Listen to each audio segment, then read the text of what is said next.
Hello, this is Apurva presenting you Class 8 Science and CERT First Chapter Crop Production and Management। अगर आप इस channel पे नए हो तो प्लीज़ चैनल को सब्सक्राइब कीजिए और बेल आइकन को प्रेस करना मत भूलिएगा। आई होप कि आपको ये वीडियो पसंद आएगा दोस्तों। तो चलिए चैप्टर को स्टार्ट करते हैं। तो दोस्तों अभी आप देख सकते हो कि मेरे इस चैप्टर का नाम है क्रॉप प्रोडक्शन एंड मैनेजमेंट। तो चलिए स्टार्ट करते हैं। Paheli and Boojo went to their uncle's house during the summer vacation. Their uncle is a farmer. One day they saw some tools like khurpi, sickle, shovel, plough in etcetera in the field. तो दोस्तों अभी पहेली and बूजो है ना, ये दोनों अपने uncle के हाउस समर वैकेशन में गए थे। तो उनका अंकल एक फार्मर था, इसलिए उन्हें एक दिन कई प्रकार के टूल्स दिखे, जैसे कि खुरपी, सिकल, शॉवेल, प्लो उनके अंकल की खेती में। तो ये बूजो क्या सोच रहा था कि I want to know where and how we use this tools. मतलब मुझे ये पता लगाना है कि ये टूल्स कहाँ और क्यों यूज़ करते हैं और कैसे यूज़ कर सकते हैं। तो you have learned that all organisms require food. Plants can make their own food. Can you recall how green plants synthesize their own food? हमने पढ़ा था कि जीवों के लिए खाना जरूरी होता है।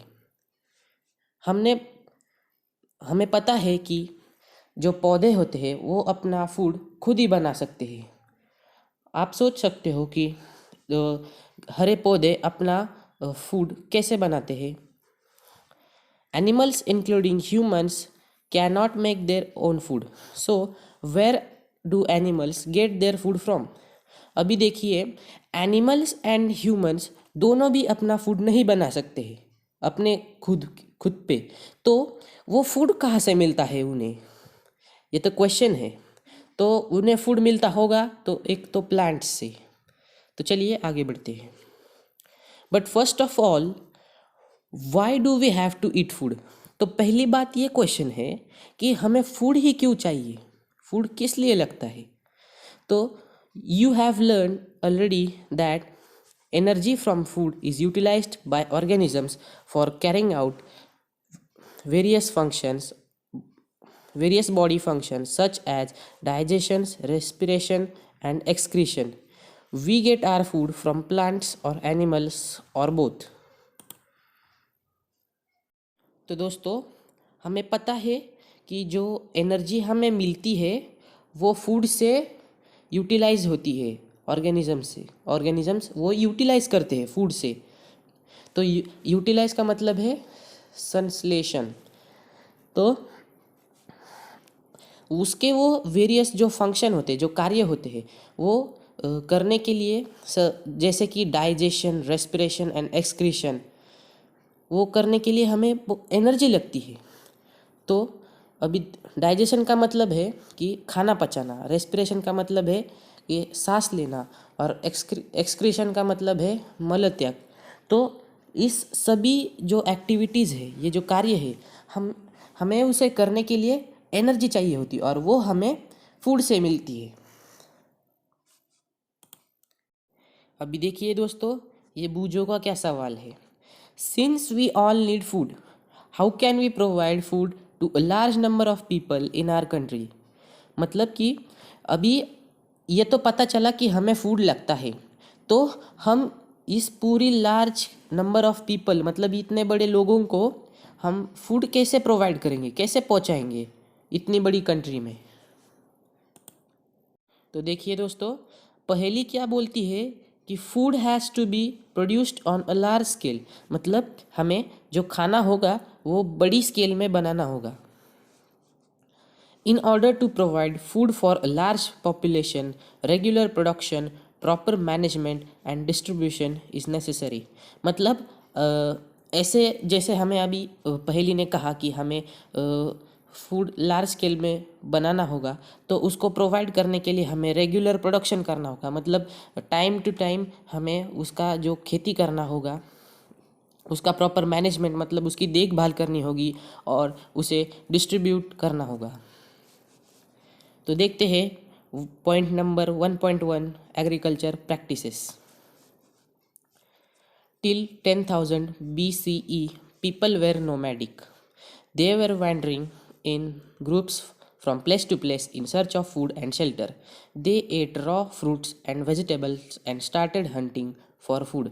Later, they could cultivate land and produce rice, wheat, and other food crops. Thus was born agriculture.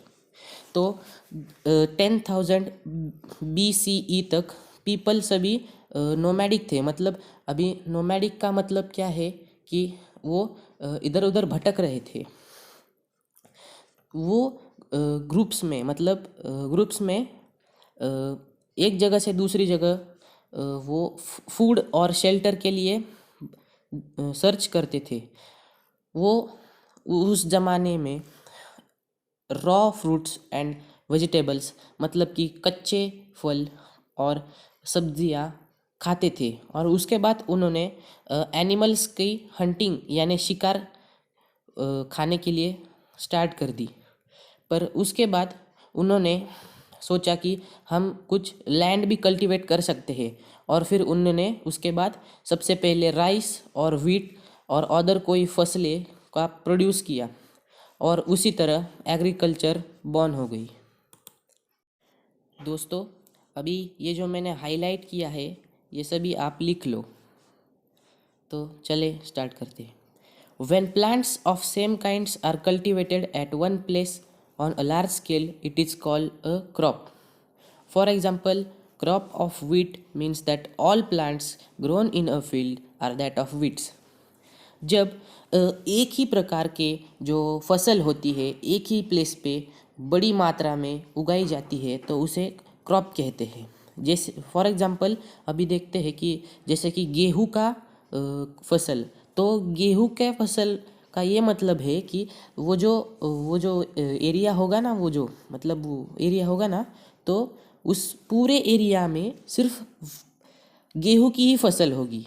उस पूरे खेती में सिर्फ गेहूं की ही फसल होगी और उसे फिर गेहूं का क्रॉप यानी व्हीट क्रॉप ऐसा कहा जाता है।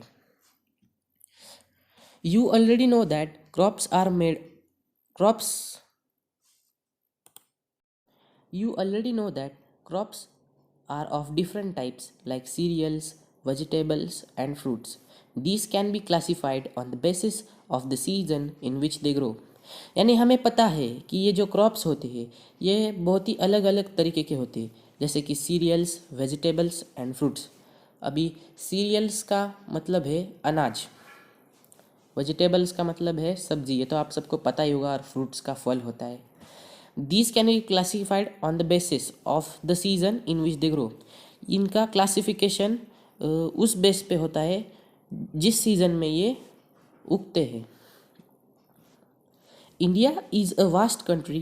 The climatic condition like temperature, humidity and rainfall vary from one region to another. India एक वास्ट कंट्री है। वास्ट यानी व्यापक। द मतलब इधर का क्लाइमेट जो होता है ना वो बहुत ही जैसे कि temperature, humidity and rainfall. Temperature यानी वो जो टेम्परेचर तो आपको सबको पता ही होगा, ह्यूमिडिटी यानी हवा में नमी और रेनफॉल यानी बारिश। वो हर रीजन से वैरी करता है, मतलब अलग अलग होता है। Accordingly, there is a rich variety of crops grown in different parts of the country. Despite this diversity, two broad cropping patterns can be identified. These are मतलब जो इधर के जो फसलें होती है वो डिफरेंट पार्ट्स में वो डिफरेंट होती है। इसके भी अलावा मतलब इस despite this diversity there are two broad cropping patterns, मतलब कि इधर दो अलग पैटर्न्स है क्रॉप करने के। तो चलिए देखते हैं वो। First, kharif crops. The crops which are sown in rainy season are kharif crops. The rainy season in India is generally from June to September. Paddy, maize, soybean, groundnut and cotton are kharif crops. अभी kharif crops का मतलब क्या है कि वो crops जो हम rainy season यानी बारिश के मौसम में सो करते हैं। अभी इंडिया में रेनी सीजन कब होता है ये आपको पता ही होगा, जून टू सितंबर। और उसके जो हम रेनी सीजन में जो खारिफ क्रॉप्स लगाते हैं वो है paddy, maize, soybean, groundnut and cotton. Cotton आपको पता होगा, ग्राउंडनट यानी मूंगफली, सोयाबीन तो आप खाते ही होंगे। तो देखते हैं rabi crops. Rabi crops rabi crops the crops grown in winter season October to March are called rabi crops. Examples of rabi crops are wheat, gram, pea, mustard and linseed.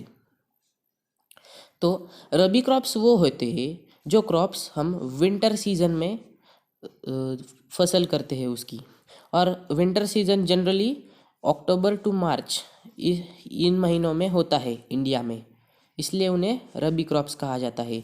भी उसके एग्जाम्पल्स है व्हीट यानी गेहूँ, पी नहीं ग्राम, पी यानी मटर, mustard and lean seed.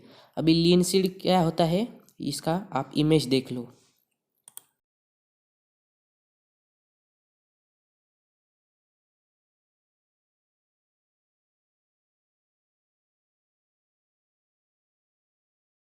Besides these, pulses and vegetables are grown during summer at many places. इसके भी अलावा जो पल्सेस होते हैं और जो वेजिटेबल्स होते हैं वो समर सीजन में कई सारी प्लेसेस में उगाए जाते हैं। अभी पल्सेस का मतलब है दाल। Referred as to agriculture practices which are listed below. मतलब ये जो हमने एक्टिविटीज़ की थी ये एग्रीकल्चर प्रैक्टिसेस ऐसे कहा जाता है। तो देखते हैं ये 7 एग्रीकल्चर प्रैक्टिसेस है। तो पहली है प्रिपरेशन ऑफ सॉइल, दूसरी है सोविंग यानी सीड को बोना, एडिंग मैन्योर एंड फर्टिलाइजर्स यानी वो जो फर्टिलाइजर्स और मैन्योर है वो डालना, इरिगेशन यानी रेगुलर पीरियड ऑफ इंटरवल में पानी देना, प्रोटेक्टिंग फ्रॉम वीड्स यानी वीड्स से प्रोटेक्ट करना, हार्वेस्टिंग यानी उसको काट डालना, और स्टोरेज यानी उसको स्टोरेज करना। तो देखते हैं पहला point, preparation of soil. The preparation of soil is the first step before growing a crop. One of the most important tasks in agriculture is to turn the soil and loosen it. This allows the root to penetrate deep into the soil. The loose soil allows the root to breathe easily even when they go deep into the soil. Why does the loosening of soil allow the roots to breathe easily? तो देखते हैं the preparation of soil यानी मतलब जो preparation of soil है वो एक सबसे पहला स्टेप है फसल उगाने से पहले, सबसे पहला स्टेप, और ये सबसे इम्पॉर्टेंट टास्क है। और वो टास्क है कि सॉइल को लूज करना। इससे क्या होता है कि जो प्लांट्स का जो रूट होता है वो सॉइल में डीप जा सकता है, पेनेट्रेट हो सकता है। The loose soil allows the root to breathe easily even, मतलब ये जो लूज सॉइल होती है ना वो रूट्स को क्या करती है, नीचे जाने के बाद भी उन्हें सांस लेने में आसानी हो सकती है, उन्हें कोई मुश्किल नहीं होती।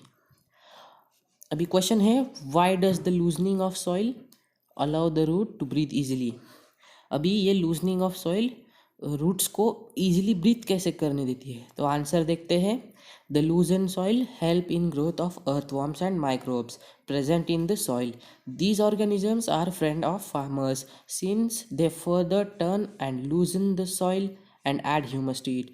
मतलब ये लूजन सॉइल क्या करती है, जो अर्थवॉर्म्स एंड माइक्रोब्स होते हैं इनकी ग्रोथ में हेल्प करता है जो सॉइल में होते हैं।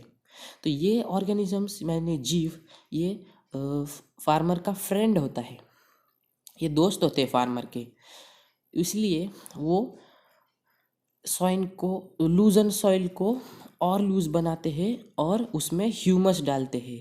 ह्यूमस यानी जो डेड प्लांट्स या एनिमल वेस्ट होता है उसे ह्यूमस बोलते हैं।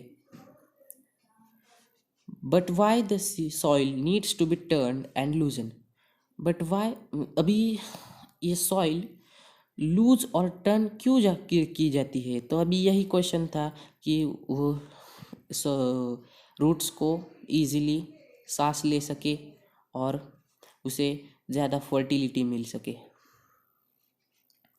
You have learned in previous classes that soil contains minerals, water, air and some living organisms. हमें पता है, हमने पिछली वाली क्लासेस में पढ़ा था कि सॉइल है जो मिट्टी होती है, उसमें बहुत सी मिनरल्स, पानी, हवा और कई सारे जीव जंतु होते हैं। इस in addition dead plants and animals get decomposed by the soil organisms. इसके साथ जो डेड प्लांट्स होते हैं यानी मरे हुए पौधे या फिर उनके पत्ते, और जो एनिमल्स होते हैं यानी उनका जो वेस्ट होता है वो डिकम्पोज हो जाता है यानी सड़ जाता है। वो किसके किसके किसके साथ, वो सॉइल ऑर्गेनिजम्स होते हैं, वो उसे सड़ा देते हैं। In this way, various nutrients in dead organisms are released back into the soil. इसी तरह से जो न्यूट्रिएंट्स होते हैं जो डेड ऑर्गेनिजम्स में, वो फिर से वापस मिलते हैं सॉइल को। These nutrients are again absorbed by the plants. और ये जो सॉइल में जो न्यूट्रिएंट्स रिलीज होते हैं वो प्लांट्स फिर से खींच लेते हैं। Since a few centimeter of top layer of soil support plant growth, इसलिए सिर्फ थोड़े ही सेंटीमीटर का लेयर, सॉइल का लेयर, वो सिर्फ प्लांट ग्रोथ सपोर्ट करता है। Turning and loosing of soil brings the nutrient rich soil to top so that plants can use this nutrients. ये टर्निंग और लूजिंग क्या करता है कि ये जो न्यूट्रिएंट रिच सॉइल जो होती है उसे टॉप पे लाता है, मतलब ऊपर लाता है। उससे क्या होता है कि ये जो प्लांट्स होते हैं वो आसानी से वो न्यूट्रिएंट्स ले सकते हैं। तो यही ख़त्म होता है हमारा पहला पार्ट। तो मिलते हैं अगले पार्ट में। तो दोस्तों अब अभी हमारा ये पॉइंट यही ख़त्म होता है। तो हमने देखा था कि एग्रीकल्चर प्रैक्टिसेस। अभी हम देखेंगे point number 1.2 basic practices of crop production. मतलब क्रॉप प्रोडक्शन की जो बेसिक प्रैक्टिसेस होती है वो देखेंगे। तो अभी पूजो का सवाल है, why paddy can not be grown in winter season. तो वो पूछ रहा है कि ये पैडी जो होता है ना, वो विंटर सीजन में क्यों नहीं ग्रो करता है। तो पहली क्या आंसर देती है, paddy requires a lot of water, therefore it is grown only in rainy season. इसका मतलब है कि पैडी ये जो फसल है इसे बहुत पानी लगता है, और पानी तो केवल रेनी सीजन में ही मिलेगा, इसलिए वो रेनी सीजन में बोया जाता है। Cultivation of crops involves several activities undertaken by farmers over a period of time. Crops का जो कल्टीवेशन होता है वो खूब सारी एक्टिविटीज़ से इन्वॉल्व होता है। तो वो एक्टिविटीज सारी एक परफेक्ट पीरियड ऑफ टाइम में अंडरटेक की जाती है और क्रॉप्स को कल्टीवेट किया जा सकता है। You may find that these activities are similar to those carried out by a gardener or even by you when you grow ornamental plants in your house. आप देख सकते हो कि ये एक्टिविटीज़ सिमिलर है जो एक गार्डनर करता है। मतलब जो गार्डन में जो गार्डनर होता है वो भी यही एक्टिविटीज़ करता है, या फिर कभी कभार हम भी ऐसे करते हैं जब हम अपने घर में ऑर्नामेंटल प्लांट्स लगाते हैं। These activities or tasks are referred